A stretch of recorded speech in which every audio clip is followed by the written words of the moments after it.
Raja kemudian memerintahkan, tangkap itu pemuda itu, kejar itu anak muda. Dikejarlah anak muda ini, dihinalah anak muda ini, ingin dibunuh. Lalu mereka masuk ke dalam gua. Sebelum mereka tidur, 7 pemuda ini berdoa kepada Allah, ya Allah, lindungi dan selamatkan kami. Tidurlah mereka. Begitu mereka terbangun, bakuliah berapa lama kini tidur di? Berapa lama orang tidur? Apa kata yang satu? Dia bilang, baru pici kemarin. Nah bilang, tidak, metaki metin roye.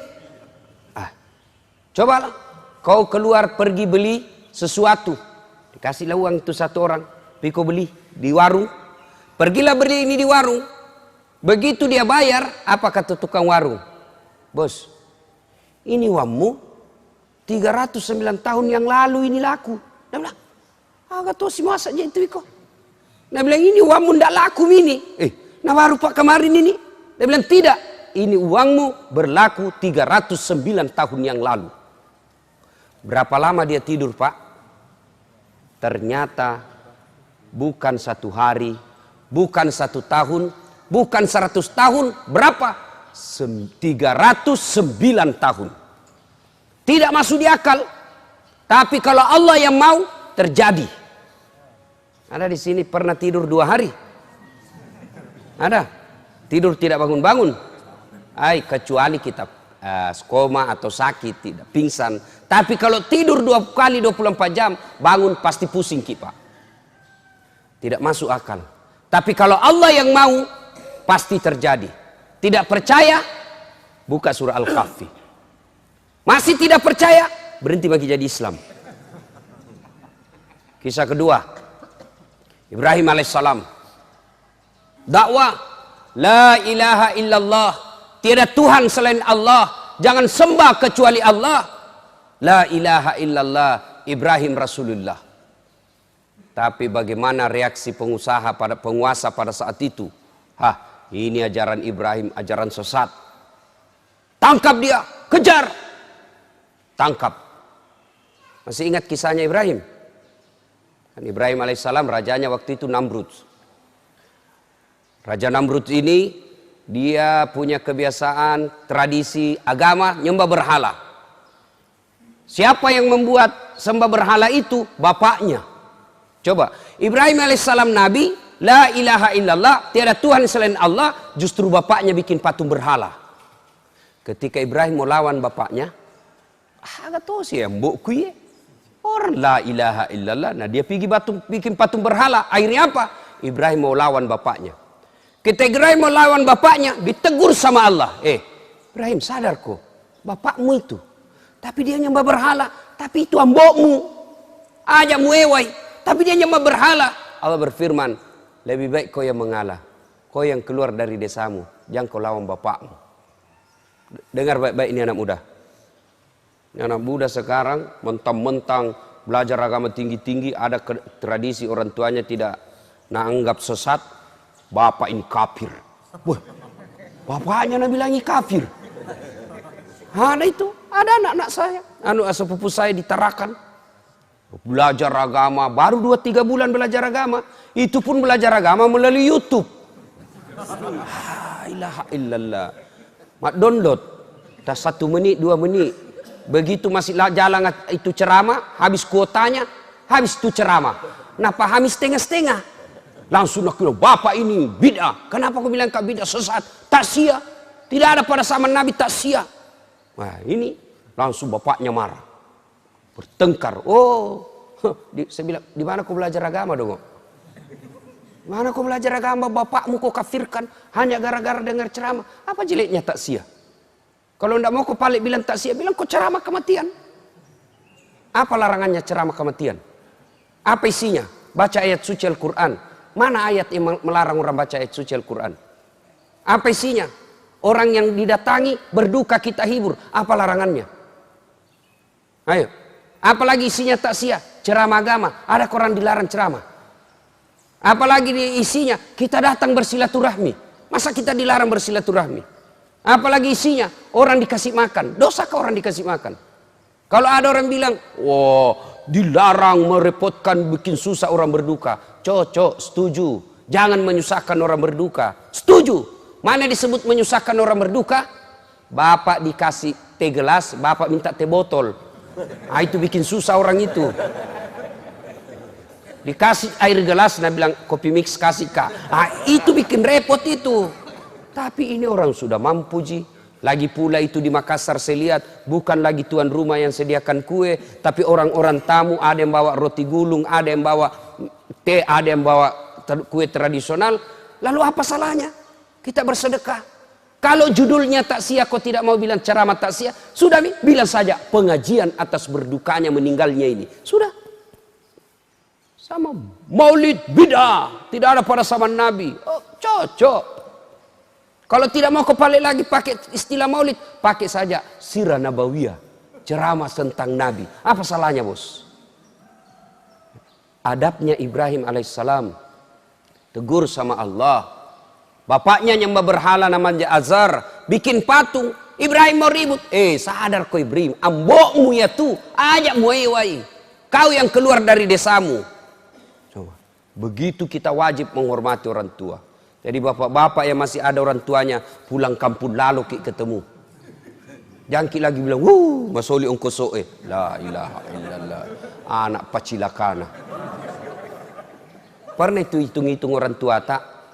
Pernah itu hitung-hitung orang tua tak waktu tak nak kasih sekolah ki? Andai saja bisa nak jual harga dirinya, nak jual dirinya untuk kita sekolah. Masa gara-gara sewa pesawat kita berpikir? Siti Najani itu balikan ngagaga untuk tomat-tomat. Siti Naja sangat sepantasnya kita jual kita punya harta untuk membahagiakan orang tua. Ini anak-anak nih, anak-anak sekolah. Kita ini juga orang tua. Nih bapak-bapak, muliakan orang tua. Biasanya bapak-bapak tidak muliakan orang tua karena takut sama istrinya. Saya bilang sama istriku, boleh kau marah sama saya. Boleh kau maki-maki saya, boleh kau lempar kepalaku, yang penting tidak nak kena. Toh, satu yang tidak boleh, jangan lalu kau atur-atur ke soal orang tuaku. Jangan pernah saya dengar kau menyakiti perasaan orang tuaku. Begitu saya dengar kau sakiti perasaan orang tuaku, wabillahi taufiq wal hidayah. Toh, belum tentu kita jodoh sampai ajal, tapi yang namanya orang tua tidak ada istilah bekas. Belajar dari Ibrahim alaihissalam. Nah, lanjut kisah. Ibrahim alaihissalam akhirnya Raja Namrud pergi berburu. Ibrahim alaihissalam pergi berburu, Raja Namrud pergi berburu, Raja Ibrahim masuk di kayak tong kira-kira kalau kita orang Islam masjidnya. Rumah berhalanya Raja Namrud, dia hancurkan semua itu berhala-berhala. Ambil ikan pak, nawasai manang pak. Nak cepuk kepalanya, nak hancurkan kakinya, nak patahkan lehernya. Satu nak tinggal. Itu berhalanya Namrud yang paling besar, berdiri dan kebetulan tangannya begini. Wah, itu Ibrahim kampaknya nak simpan di tangannya Raja Namrud. Naikai. Itu kampak, wase, naikai di tangannya. Datang Raja Namrud berburu. Masuk rumah ibadahnya, kaget, ini mana yang tak kasih, ini mana yang tak kasih Tuhan, siapa yang hancurkan Tuhan kita, siapa yang hancurkan kepalanya, sebarkan intel. Ternyata informasi tahu Ibrahim yang lakukan. Ibrahim di sidang, lalu dinyatakan Ibrahim menurut penelitian dan pemeriksaan kamu yang hancurkan Tuhan kami. Nah bilang Ibrahim, siapa bilang? Bukan saya. Kandalakah kalau saya? Tentu dalam hadis tidak ada bilang kandal. Dalam cerita tidak ada bilang kandal. Tahu aja enggak?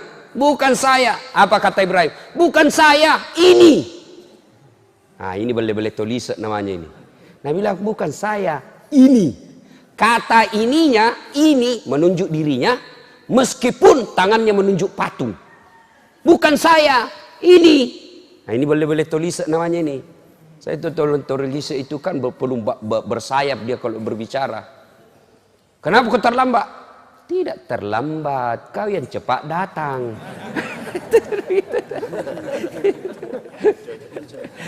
Ibrahim alaihissalam bilang bukan saya, ini. Wah sudah, tidak perlu. Dia bilang, siapa tahu dia Kenapa aku bilang? Siapa tahu cemburu. Nah dia banyak Tuhannya, saingannya, nah habisi mi. Tidak mau kalau banyak saingannya, nah bukan semua. Lah bilang Raja Namrud, Ibrahim gila kok. Semua apa? Mana bisa ini goyang? Tidak bisa goyang, tidak bisa ngapa-ngapain. Kenapa paling kau sembah? Yang gila saya atau kamu? Oh tambah marah.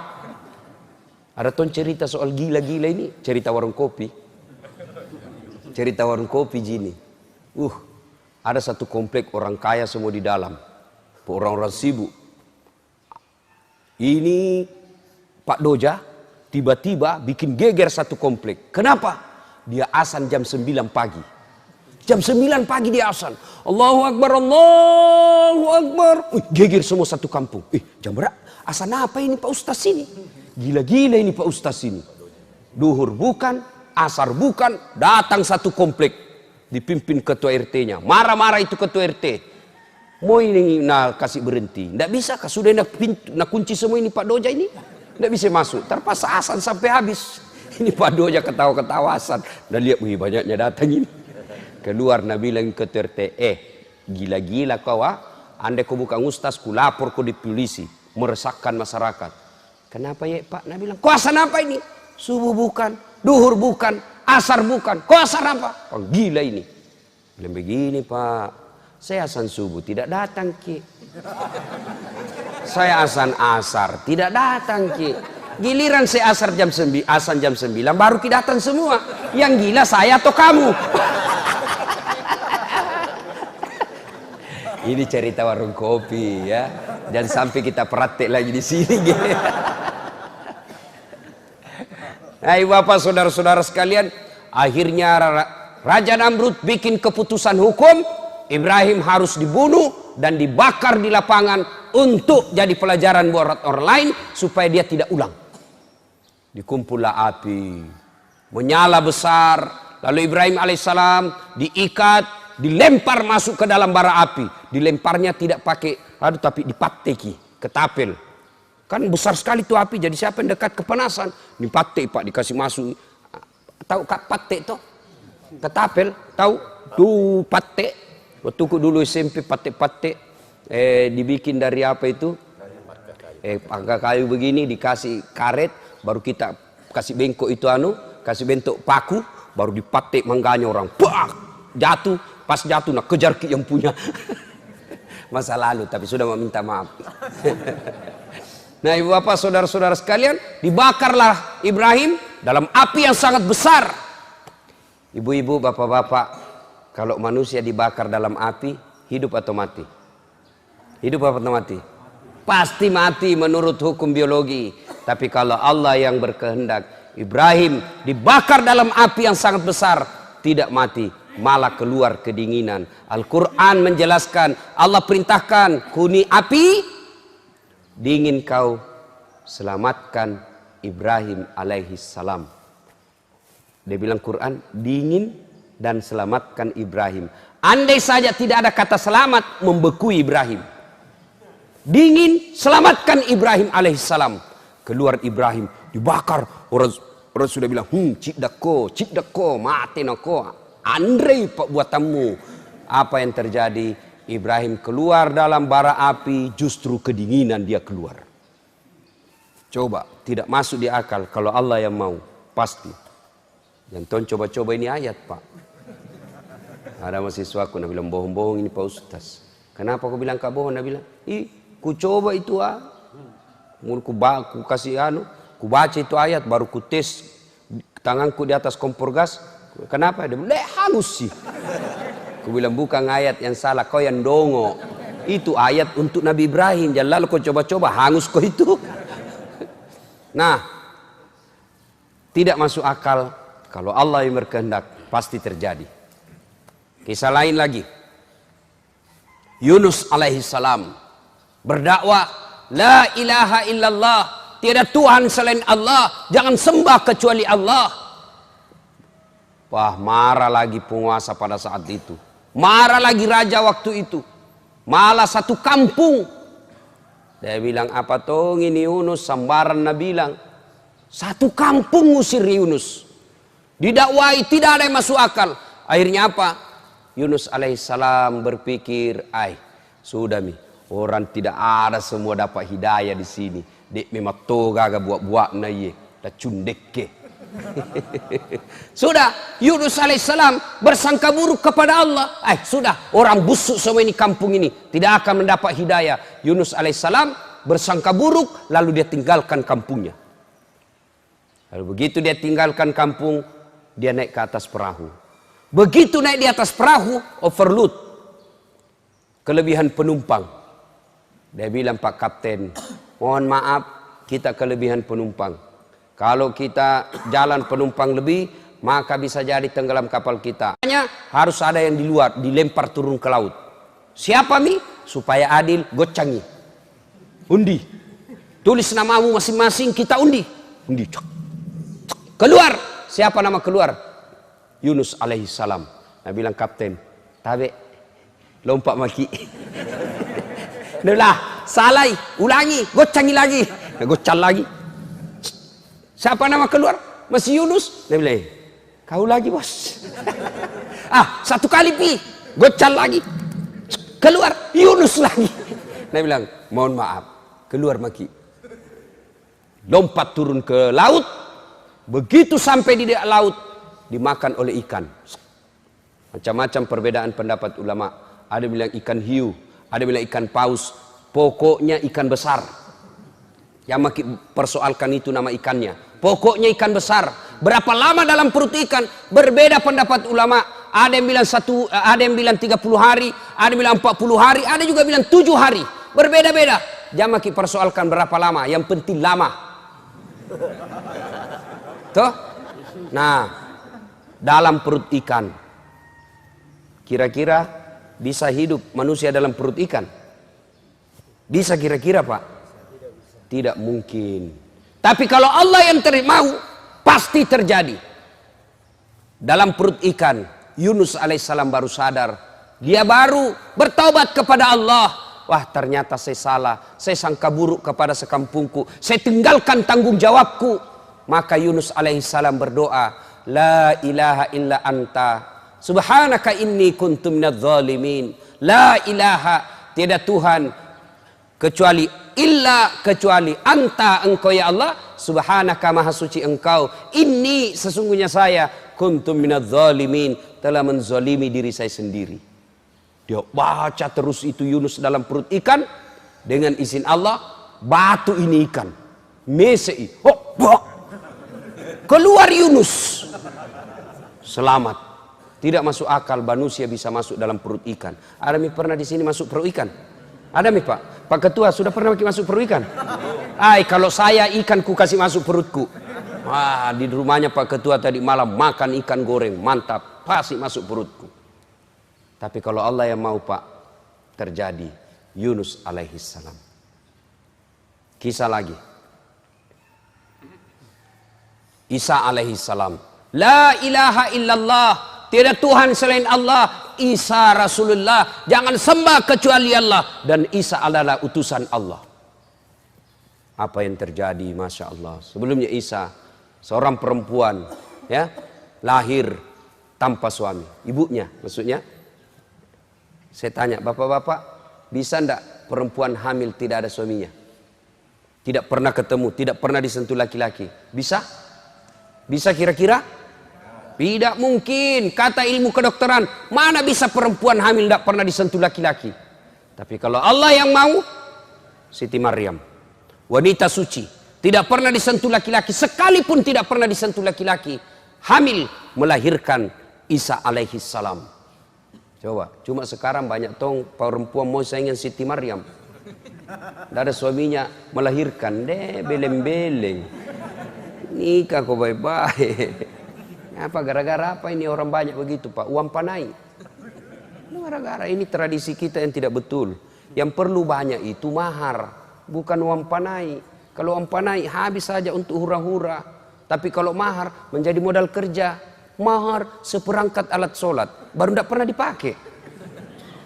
Yang perlu mahar 40 juta. Untuk apa ini mahar? Ini haknya istri. Tidak boleh diganggu mertua, tidak boleh diganggu orang tua, tidak boleh diganggu suami sekalipun tidak boleh ambil. Mahar namanya itu. Sudah menikah, tiba-tiba punya rumah. Boleh ambil. Dia bilang suaminya, Dek, ada dulu itu mahar. Kasih kita. Pinjam kak dulu sayang. Kita bikin uang DP biliki rumah.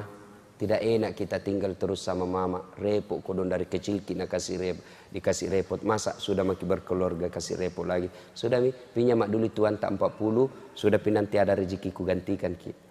Nah bilang istri tak jama kau sotak. Mau ku pinjam-pinjam lagi. Ku tahu ji modus. Ambil mi. Kau untuk kita ji juga. Tapi kalau dia bilang istri tak iya pinjam mi. Wajib dibayar pak. Itu mahar haknya itu istri. Kalau uang panai. Habis saja untuk pesta. Ini dan kiri kanan. Uang mahar itu yang perlu. Kenapa? Itu modal kerja namanya. Dan sampai anak tak pernah ada kejadian. Ada temanku penghafal Quran pergi melamar. Begitu dia lamar, siapa dia lamar? Perempuan, sarjana, kemudian pegawai. Langsung dia bilang ibunya, Ustaz ini anakku sudah kerja. Ya sarjana. Ya berapa itu kita bawa? Saya bilang, tidak ada hubungan natawa sarjana sama pegawai. Ini orang mau menikah, sunnah Rasul. Berapa ke ibu? Nah bilang 100 juta. Wih langsung gak lapar. 100 juta aku bilang kodong. Penghafal Quran ji ku bawa ini. Berapa ji honornya di penghafal Quran? Kadang tak 20.000. Kita juga itu kadang-kala menghina penghafal Quran. Kalau artis kita undang, ulang tahun kabupaten. Baik artis dia datangkan. Diundang, dijemput dari Jakarta. 3 orang itu. Ada manajernya, ada tukang riasnya, artisnya. Dan dia minta apa? Tiket pesawat eksekutif, bisnis kelas. Minta hotel bintang 5. Dikawal pakai tentara polisi. Dimuliakan. Sampai dia carata bawa ji alamat palsu. Alamat palsu ji menyanyi-nyanyi. Kelihatan dadanya, kelihatan pahanya. Nggak tahu nak kasih pegang kipak, nak kasih lihat-lihat je saja. Oh, nak lenggok. Itu. Dia coba itu artis. Nah, sudah itu pulang dikasih uang 70 juta 100 juta dikasih, padahal datang je bikin kaki dosa. Masa 100 juta dibayar masuk neraka? Ayo datang je bikin kita lupa sama Tuhan, dimuliakan sampai di Jakarta uang 100 juta, nak pakai dugem, nak pakai narkoba, nak pakai mabuk, uang tak 100 juta, nak pakai maksiat. Giliran penghafal Quran kita undang, berapa kita kasih? 50.000. Ndak nak jemput tompak ojek nak kirim. Piko jemput ipa ustaz. Naik mi kita motor tua lagi kesian. Tak gantung-gantung kaki tak di belakang. Kenapa rusak yang nuna stang kaki nak di belakang? Tak gini. La ilaha illallah. Coba maki hujan lagi. Satu mantel sedek diuduai. La ilaha illallah. Sampai midek sedikit lagi. Sampai ini tu leher tak. Sampai cek depi ustaz. Sampai lagi kasihan, panas lagi mak barasanjoran 1 jam. Sallallahu alaihi Muhammad busa-busa kalepa. La ilaha illallah. Begitu selesai, tabe ustaz, berapa? 25.000. Bonyok-bonyok. Dia bilang suaminya, 1 jam kau itu nak doakan Pak Ustaz, berhujan-hujan datang, nak tinggalkan sawahnya. Masa 25.000 kau kasih? Nah bilang istrinya, tambahin aku balik di situ jalan kote sama pisang. Hancur tuh kurasa nasibnya kodong penghafal Quran. Bagaimana tahu anak tak pak? Bagaimana anak tak mau belajar agama? Kalau dilihat motivasi dunianya tidak ada. Nah bilang tuh jamaah kau jadi ustaz deh apa itu? Dia menderita. Tidak ada yang hormat. Itu tahu anak tetangga 1 jam pergi menyanyi lompat-lompat di panggung dapat mi motor pulang. Coba bedek kalau dijemput pakai Mercy, mobilnya sendiri Mercy, di atas sempat istrinya, cantik-cantik dan muda. Kaya, jadi ustaz kau nak. Kenapa? Lihat kau itu mobilnya Mercy, 4 istrinya cantik-cantik lagi. Tapi ini dibonceng motor, hujan kesian, dibonyok-bonyok topa duit. Bagaimana anak tak mau belajar agama? Dan itu kalau kita kasih itu orang penghafal Quran, dia tidak salah gunakan. Itu menjadi darah dagingnya dia makan bakso, jadi darah daging penghafal Quran. Bapak meninggal masih dapat kiriman amal. Kenapa? Karena darah daging yang bentuk itu orang penghafal Quran dari sedekah. Itu jangan kita terlalu pelit kalau untuk perjuangan dakwah. Nah, ibu bapak saudara-saudara sekalian. Nah, kita lanjut lagi ya. Nah, apa yang saya sampaikan semua tadi ini semua ada dalam Quran. yang paling dekat contoh dengan kita. Nabi, la ilaha illallah Muhammad Rasulullah, tiada Tuhan selain Allah, Muhammad Rasulullah. Marah seluruh pembesar-pembesar Quraisy.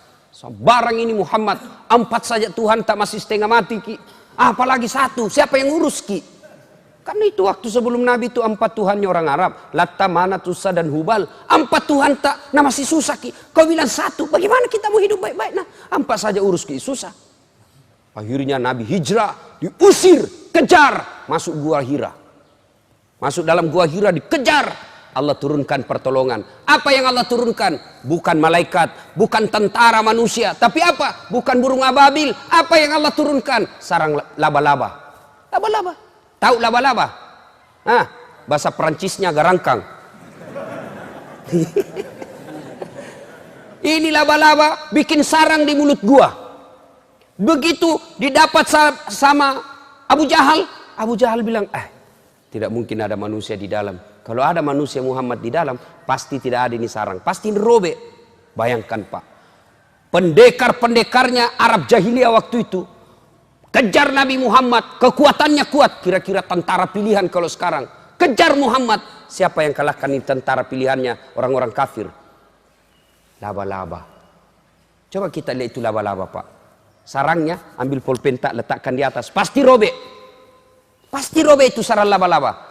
Ambil sendok, simpan di atasnya, pasti robek.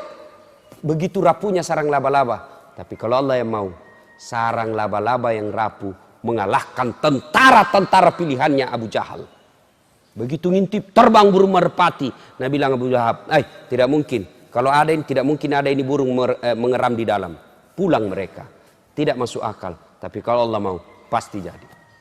Artinya Pak, inti ceramah kita Pak, jangan pernah khawatir, jangan pernah sangka buruk, jangan pernah cemas akan kekuatan Allah. Jangan sampai kita tidak mau bersedekah gara-gara kita takut apa dimakan besok. Intinya ini Pak, kenapa ini masjid tidak jadi-jadi sampai sekarang? Banyak orang pelit. Dengar Pak, yang banyak uangnya di sekitar sini, yang mobilnya bagus, rumahnya mewah, isi rumahnya bagus-bagus, lalu tidak jadi di masjid, mati nanti cari ki Tuhan. Mana itulah sekke. Oke guys, kesina bolana, kesina otona dek napa kesing masigiku. Hati-hati Pak, saya serius. Jangan sampai kita, kalau saya sedekah, bagaimana anakku besok sekolah? Allah Maha Kuasa. Ingat Ibrahim alaihissalam ketika mau pergi dakwah. Pergi kau dakwah. Nabi bilang Ibrahim, banyak aja kasih anakku. Siapa kasih makan ini anakku? Ini siapa yang kasih makan? Saya punya anak ini. Allah berfirman, belah kau itu batu. Ambil kau kampak. Dia kampak. Pak. Terbelah. Apa maksudnya? Belah lagi. Kampak. Sampai 3 kali. Ibrahim mendapati ulat. Ulat. Tahu ulat toh? Nabi Allah bilang, kalau bahasa kita, lihat kau Ibrahim. Lihat kau itu ulat. Tidak ada kakinya. Tidak tangannya. Tidak sarjana. Tidak pernah kursus.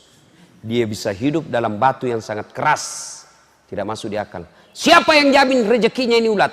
Saya. Jangan kau cemas. Soal rezeki, jangankan diambil, tertukar saja tidak. Bapak-bapak tahu lalat? Cicak. Tahu ki cicak? Tahu cicak toh? Apa namakan cicak? Nyamuk. 1 terbang, 1 tidak. Masuk akal tidak bisa cicak makan nyamuk? Itu kan waktu kecil ada lagunya. Cicak-cicak di dinding, diam-diam merayap, datang seekor nyamuk. Hap! Lalu ditangkap. Itu dulu lagu-lagu tak dulu. Sekarang lagunya anak-anak deh hancur-hancur. Pulang-pulangku berbadan 2. Matampu ili sulah cilaka. Kita dulu lagu tak bagus po. Mengapa minuman itu haram? Karena merusak kepikiran. Itu lagu tak dulu bagus Mas. Katakan Tuhan itu satu, tididing. Itu lagu-lagu dulu Pak. Sekarang lagu-lagu ada deh lagu panrasu-rasu. Gimana anak-anak tanda rusak otaknya. Sangin nafsu na cerita. Ya. Ibu bapak saudara-saudara sekalian, kalau Allah yang mau, jangan cemas. Nah, Ramadan dilipat gandakan ini kebaikan. Bapak menyumbang 1 rupiah di masjid, 1 rupiah di bulan Ramadan ini kali 700. Kali 700 berarti 700.000. Sumbang hari ini, selesai Idul Fitri 10.000 kita sumbang, 10.000 ji pahalanya. Tapi kalau Ramadan palecungnya malakna, maka bersedekah di bulan Ramadan ini. Niatkan, Pak Ketua, saya insya Allah panen saya sumbang 2 juta.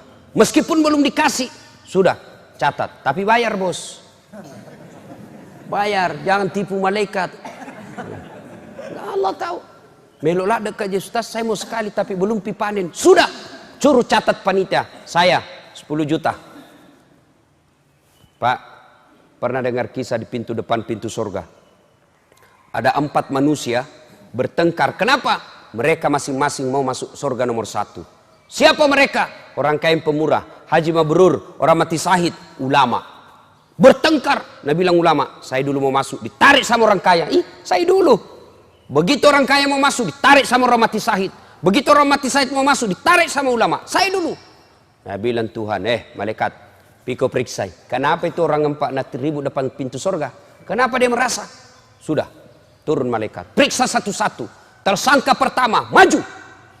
Kamu, kenapa kau merasa nomor 1, berhak nomor 1 masuk surga? Malaikat, saya dulu ini kaya kak, waktu di dunia. Tapi saya kaya dermawan.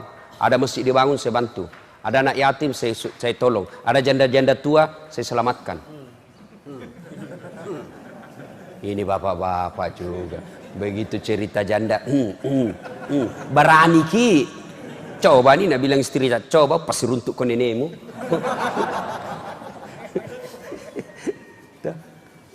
Ibu-ibu, mau ki cepat masuk surga? Mau ki bu? Pasti takut ini ibu-ibu ini. Mau ki bu? Suruh suami tak kawin lagi. Cepat ki masuk surga bu. Dan sudah bilang jami Ustaz, banyak jalan menuju surga. Memang banyak, tapi macet. Ini jalan pintas, ini jalan tol. Cerita warung kopi sini, cerita warung kopi. Bapak saudara-saudara sekalian, saya haji, saya kaya, bangun orang, saya bantu manusia, sesamaku manusia, saya bantu. Katanya orang kaya yang pemurah nomor 1 masuk surga. Katanya, ditanya, siapa kasih tahu kau? Ulama. Kalau begitu ndak boleh kau lumba ulama. Mundur kau. Mundur. Panggil haji. Kau haji? Kenapa? Saya dulu hidup haji, haji mabrur, bukan haji kajili-jili. Kebanyak tong itu haji kajili-jili pak.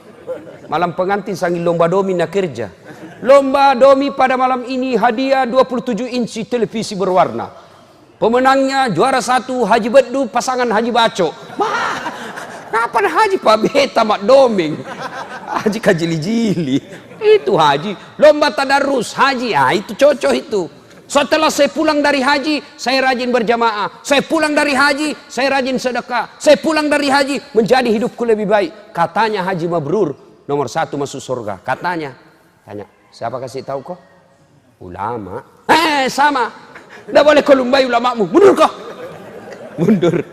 Panggil orang ketiga, kamu, kenapa? Jibril, saya dulu mati syahid kak. Ada yang hina agama, ada yang hina nabi, ada yang melecehkan kitab suci. Saya perang di Palestina. Mati saya kena peluru. Katanya orang mati syahid nomor 1 masuk surga. Katanya sih. Siapa kasih tahu kok? Ulama. Sama. Mundur kok. Tidak boleh kulumbai ulamamu, madosa kok, mabusuk kok. Panggil nomor 4. Kamu, kenapa tonse kau merasa nomor 1? Nah bilang, saya itu tadi ulama, nah cerita semua ini. Saya lah Ustaz Dasat. Oh, kau Ustaz. Tapi pada Ustaz. Masuk maki. Dalam Ustaz. Alhamdulillah. Bajik tanam, alhamdulillah. Begitu dekat pintu surga, astagfirullah. Nabi bilang yang 3. Apa kau lagi talekang? Istighfar, disuruh mau kau masuk. Masuk aku cepat. Dia bilang, tunggu dulu malaikat. Betul saya dakwai mereka. Betul saya beritahu mereka. Betul saya ceramai mereka.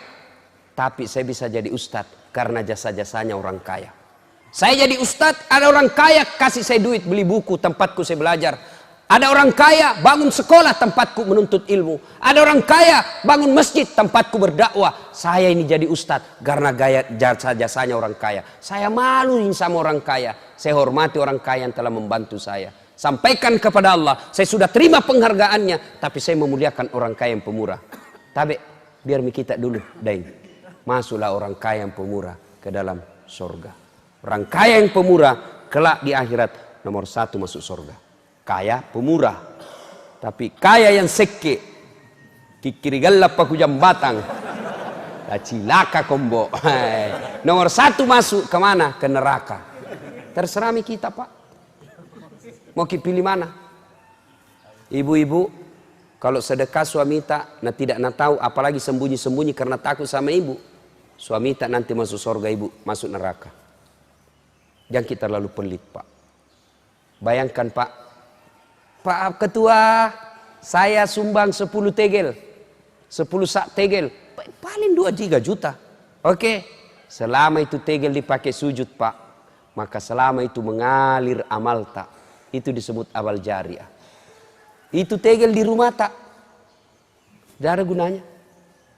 Ustadz, saya bantu semen 50 sak, 5 kali 5, 25, 2.500.000, Pak. Tidak nak kasih miskin gitu 2.500.000. Mari bantu ini masjid pembangunannya, Pak. Saya tidak punya uang, Ustadz. Bantu dengan tenaga. Ada kerja bakti, kita datang angkat-angkat. Saya tidak punya tenaga, Ustadz, karena sibuk. Oke, bantu dengan kekuasaan. Saya ketua DPR, saya wakil bupati. Bantu dengan jabatan kita. Apa? Proposal terima. Bantu dengan kekuasaan kita. Saya tidak punya kekuasaan, saya tidak punya uang, saya tidak punya tenaga, tapi saya punya otak, saya mahasiswa. Oke, kau yang gambar itu desainnya. Pakai ilmumu, gunakan komputermu untuk bikin surat-suratnya. Dan berpartisipasi. Saya juga bukan mahasiswa, saya tidak punya apa-apa, tidak punya uang, bukan juga pejabat. Bantu dengan cara apa? Diam. Diam kok. Jangan kau banyak bicara, cilaka. Tidak pernah Tommy datang di masjid. Tidak pernah Tommy mas sumbang. Mako bawa nolah seke. Mega bicaramu. Oh, tidak begitu. Banyak itu yang begitu. Dede, iko na tuna belender matu setang. Ayo Bapak Ibu saudara-saudara sekalian, andai saja kita lihat itu pahalanya itu sedekah, Pak. Kita jual semua itu harta tak untuk sedekah. Demi Allah, tidak ada orang bangkrut gara-gara sedekah. Percaya kita. Apalagi masih Ramadan ini. Niatkan kita, Pak. Pak Haji, saya 5 sak, saya 1 sak semen. Itu sudah sedekah. Jangan kita terlalu pelit. Adik-adik belajar kita sedekah dari kecil. Belajar sedekah dari kecil. Dan Alhamdulillah, orang yang rajin bersedekah nanti nomor 1 masuk surga. Ya Bapak, saudara-saudara sekalian, inilah tausiah kita pada taklim kita kali ini. Mudah-mudahan ada manfaat. InsyaAllah kehadiran kita akan menjadi amal kebaikan dan bekal untuk di akhirat kelak. Terima kasih Pak Ketua yang mengundang saya datang ke tempat ini. Mudah-mudahan apa yang Pak Ketua kurbankan, apa yang Pak Ketua untuk mendatangkan Ustadz. Karena kalau bukan Pak Ketua, Pak, tidak bisa hadir di sini. Pengurus masjid mau undang, tapi Ustadz sibuk, Kak. Tuh, pembeli tiketnya mahal, tuh. Dia bilang, ya makin neti ya, pesawat Ustaz, naik mobil maki, aja 12 jam. Mabuk orang, wow, masa Ustaz mabuk-mabuk mau ceramah, Pak. Alhamdulillah, ada anggota dewan kita yang mau datangkan Ustaz, Alhamdulillah ya. Kita doakan Pak Ketua, Pak Wakil Bupati, Pak Wakil Bupati hebat tong kuliah ini menjadi kelompok hijrah. Pagi-pagi nak kirimi saya video ceramah, ku bilang hebat tong ini Pak Wakil ini ustaz na ceramai. Alhamdulillah masih muda ya. Kita saling mendoakan. Mari kita awali doa kita ini dengan meringkan surat Fatihah, khasiat dan keutamanya kita.